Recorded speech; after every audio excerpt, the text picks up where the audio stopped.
안녕하세요. 여기는 여의도 한강시민공원입니다.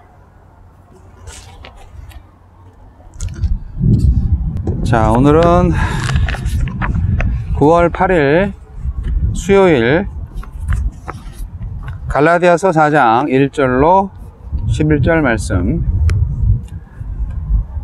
내가 또 말하노니 유업을 이을 자가 모든 것의 주인이나 어렸을 동안에는 종과 다름이 없어서 그 아버지가 정한 때까지 후견인과 청지기 아래에 있나니, 이와 같이 우리도 어렸을 때 이 세상의 초등학문 아래에 있어서 종노릇하였더니, 때가 참에 하나님이 그 아들을 보내사 여자에게서 나게 하시고 율법 아래에 나게 하신 것은 율법 아래에 있는 자들을 속량하시고 우리로 아들의 명분을 얻게 하려 하심이라. 너희가 아들임으로 하나님이 그 아들의 영을 우리 마음 가운데 보내사 아빠 아버지라 부르게 하셨느니라. 그러므로 네가 이후로는 종이 아니요 아들이니, 아들이면 하나님으로 말미암아 유업을 받을 자니라. 그러나 너희가 그때에는 하나님을 알지 못하여 본질상 하나님이 아닌 자들에게 종노릇하였더니, 이제는 너희가 하나님을 알 뿐 아니라 더욱이 하나님이 아신 바 되었거늘 어찌하여 다시 약하고 천박한 초등학문으로 돌아가서 다시 그들에게 종노릇하려 하느냐. 너희가 날과 달과 절기와 해를 삼가 지키니 내가 너희를 위하여 수고한 것이 헛될까 두려워하노라. 아멘. 아들이 되게 하는 복음. 바울은 율법 아래에 있는 삶과 예수 그리스도 안에서 그분의 아들로서 사는 삶을 대조하면서 성도들이 아들의 특권을 버린 채 노예의 삶으로 돌아가지 않도록 권면합니다. 하나님은 어떤 분입니까? 하나님이 정하신 때에 그리스도를 율법 아래로 보내셔서 율법 아래서 종노릇하던 우리를 속량하셨습니다. 그래서 이제 우리가 율법의 종이 아니라 하나님의 아들이 되게 하시고 하나님 나라의 유업을 상속받을 자녀가 되게 하셨습니다. 율법의 구속과 정죄에서 해방되어 하나님의 영을 따라 하나님을 아빠 아버지라 부르며 진리가 주는 자유를 누리며 살게 하셨습니다. 로마 황제에게 붙이던 신의 아들이라는 호칭은 거짓에 불과했지만 우리는 진짜 하나님의 아들과 딸로 입양하셨습니다. 이것은 율법의 행위로는 절대 할 수 없고 오직 믿음의 원리, 그리스도 사건을 통해서만 가능한 구속의 역사요 복입니다. 우리에게 주시는 교훈은 무엇입니까? 아무리 주인의 자녀라 할지라도 장성하기 전까지는 마치 종처럼 후견인과 청지기의 통제를 받으며 살아야 하듯이 유대인들도 그리스도를 알기 전에는 율법 아래서 종노릇하면서 살았습니다.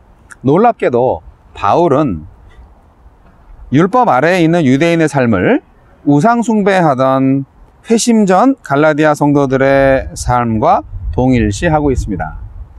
우상처럼 율법에는 구원할 힘이 없기 때문입니다. 율법 아래에 있는 유대인이든 초등학문 아래에 있는 이방인이든 오직 예수로만, 오직 믿음으로만 하나님의 자녀가 될 수 있습니다. 성도들이 율법의 행위로 돌아가므로 천박한 초등학문을 숭배하는 삶으로 회귀한다면 그것은 하나님의 부르심을 저버리는 일이고 그리스도의 죽음을 헛되게 하는 일이며 진리를 따라 바르게 걷는 것과는 정반대의 삶입니다. 그리스도인에서 돌이켜서 유대인이 되어서 율법을 따라서 날과 달과 절기와 해를 지키는 것은 과거 이방인 시절의 우상 숭배를 되풀이하는 것과 같으며, 이는 갈라디아 성도들에게 복음을 전한 바울의 모든 수고를 헛되게 하는 것입니다. 종노릇하던 신분에서 벗어나게 한 출애굽의 은혜를 외면하고 다시 애굽으로 돌아가겠다며 아우성치고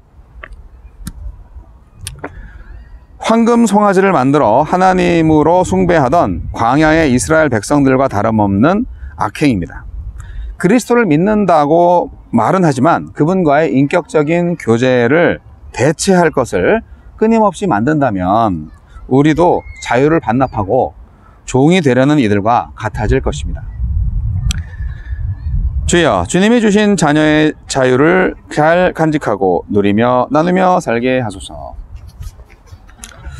자, 오늘 말씀은 우리를 자녀 삼으신 하나님, 너무 감사하죠? 네, 자녀 삼으신 하나님, 그 하나님이 우리를 자녀 삼으신 복음에 대한 바울의 강력한 주장입니다. 예수를 통한 구원의 방법은 두 가지 방법으로 설명이 됩니다. 구원의 과정이 두 가지 방법이 된다는 말이죠. 첫째는 하나님과 사람이 어떤 과정을 주고받는 그런 방식으로 설명되고요. 두 번째는 하나님의 통치 영역과 사탄의 통치 영역의 대조를 바탕으로 설명하는 것이 바로 그것인데요. 첫 번째 방식은 사람이 마치 하나님과 동등한 위치에서 서로 관계하는 듯 묘사하지만, 두 번째는 어떤 다스림 속에 위치한 존재로 사람을 설명합니다. 하나님이 다스리느냐, 사탄이 다스리느냐, 하나님과 관계가 있느냐, 관계가 없느냐, 뭐 이런 차원으로 설명할 수 있는 거죠.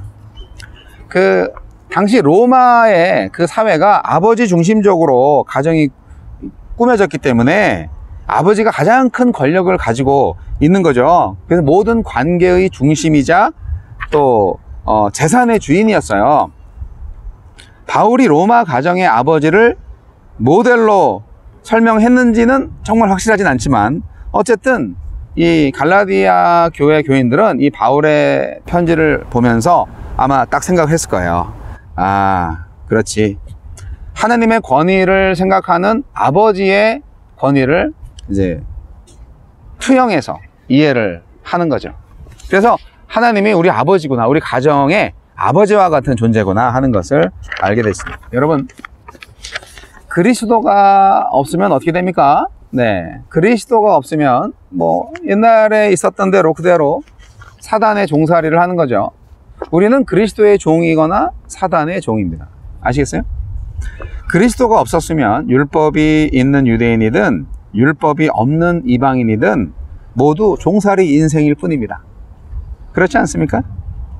율법 아래에 있는 유대인들도 후견인과 청지기 아래에서 종이나 다를 바 없이 산 아들과 같고요. 초등학문 아래 살던 이방인들도 우상의 종에 불과합니다. 그리스도를 통한 구원이 없으면 율법은 우리를 노예로 만들고 우상처럼 구원할 힘이 없어요.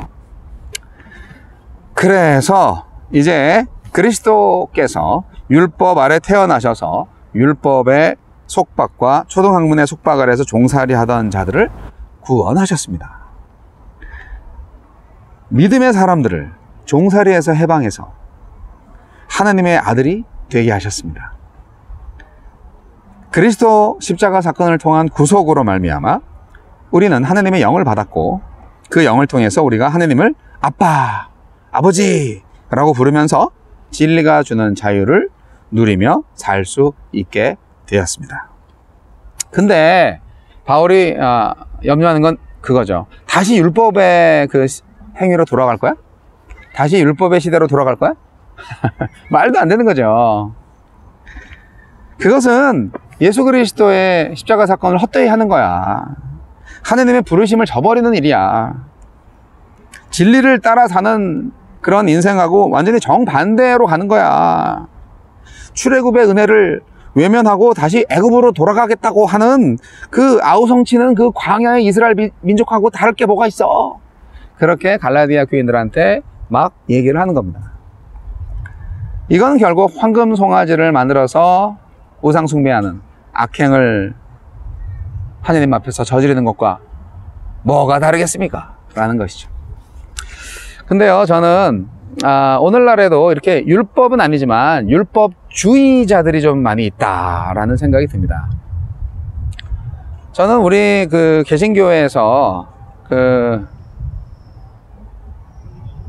미국 교회에서 지켰던 전통이나 또는 그 이전에 유대인들이 지켰던 전통, 그런 절기들을 지키는 것을 반대합니다. 뭐 대표적인 게 어떻게 보면은 이제 추수감사절이라든지 뭐 맥주감사절 같은 거, 뭐 이런 것들은 우리나라 게 아니잖아요. 추수감사절은 당연히 미국 거고요. 우리나라는 이제 추석이 좀 있으면 이제 다가오는데, 뭐 추석 감사헌금도 하시는 분 있어요, 교회에서. 근데 또 추수감사절 헌금도 따로 하세요. 미국 교회에서 했었으니까 한국에서는 영문도 모르고 합니다. 미국에 사는 교인들은 당연히 추수감사절날 뭐 감사하는 마음으로 헌금도 드리고, 땡스기빙을 가족과 함께 보내는 게 아주 미국 문화니까 잘 되어 있는데, 11월 달 마지막 목요일이 항상 미국에서는 땡스기빙 데이로 지키죠. 그날은 다 가족이 모이는 날입니다. 그런데 우리나라 한국 사람들은 이미 추석이 있잖아요. 그런데 추석 때 가족들이 다 모이잖아요. 그런데 왜 미국의 교회 전통의 추수감사절을 교회에서 절기로 지키는지 모르겠어요. 저는 반대입니다. 뭐 맥주감사절이나 그 밖에 다른 절기들도 마찬가지고요.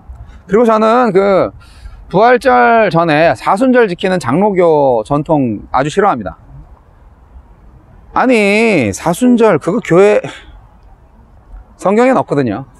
네, 카톨릭의 전통이 좀 이렇게 전달이 돼서 좋은 전통으로 온 건데, 사순절 기간에는 뭐 다 새까만 옷만 입고 다녀야 되고, 막 이렇게 고난의 주간에는 정말 피크 타임이죠. 막 금식도 하고 철야도 하고 막 새벽 기도회도 하고 막 이렇게 합니다. 그러니까 나름대로 절기를 만들어서 우리를 자꾸, 율법은 아니지만 율법 같은 거에 자꾸 얽매였다는 것이 아닌가, 저는 그렇게 생각을 합니다.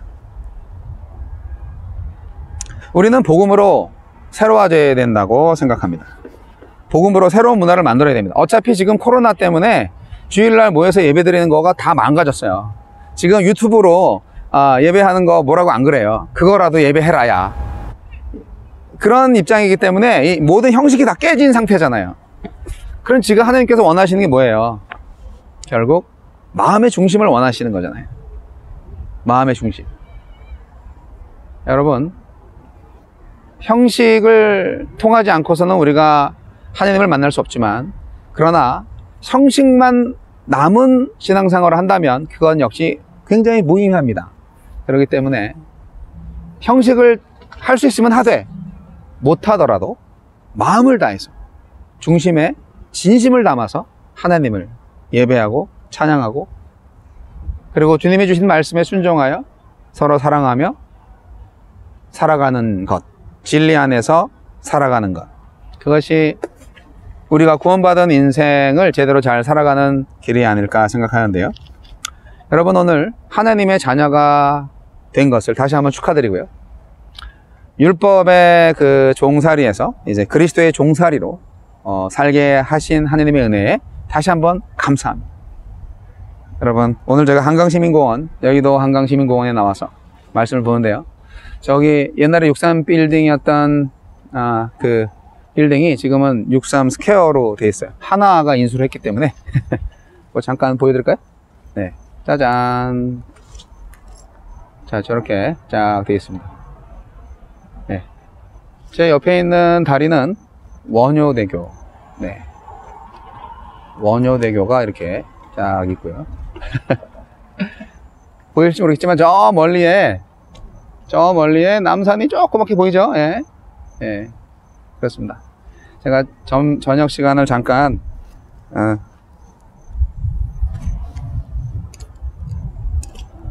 비워서 이렇게 동영상을 여기서 촬영하게 되었습니다. 옛날에 전도사 시절에는 여기 한강시민공원에 많이 왔었는데요. 네, 여전히 좋습니다. 여러분, 사랑합니다.